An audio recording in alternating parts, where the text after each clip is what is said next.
শীত এলেই বাঙালির ঘরে ঘরে আর সেই পিঠার রাজ্যের সবচেয়ে জনপ্রিয় নাম পাটিসাপলা পিঠা। দুধটা জাল বসায় দিতেছি, জানি ঘন হয় দুধটা। জনপ্রিয় শীতকালীন পিঠা পাটিসাপটা। দুধ যত বেশি, স্বাদ তত বেশি। 1 লিটার দুধ জাল করতে করতে দেখেন কই ছিল আর কই হয়ে গেছে এখন কমে হাফ লিটারের মতো। নারকেল দিয়ে দিলাম। আর বাঙালির খেজুরের গুড়, অসাধারণ ঘ্রাণ ভরপুরে। খেজুরের গুড়টা গলে যাওয়া পর্যন্ত অপেক্ষা করতে হবে আমার। এত সুন্দর একটা সুগন্ধি বের হইছে। সুজি দিয়ে দিলাম। এবার একটু নাড়াচাড়া করে দিতেছি, জানি না জমাট বাঁধে। স্বাদের জন্য 1 চিমটি লবণ দিয়ে দিলাম। এখন আবার নাড়াচাড়া করতেছি।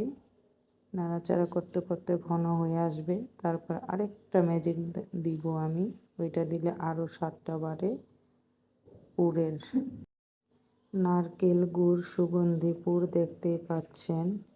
নরম পাতলা আর ভেতরের ভরা মিষ্টি সুগন্ধ।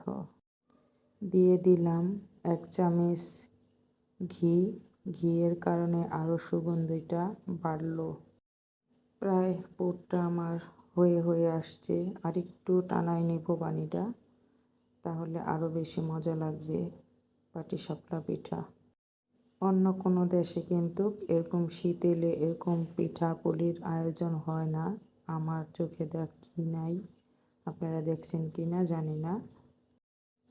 আমাদের বাংলাদেশেই শীত এলে পিঠাপুলির ধুম পড়ে যায়।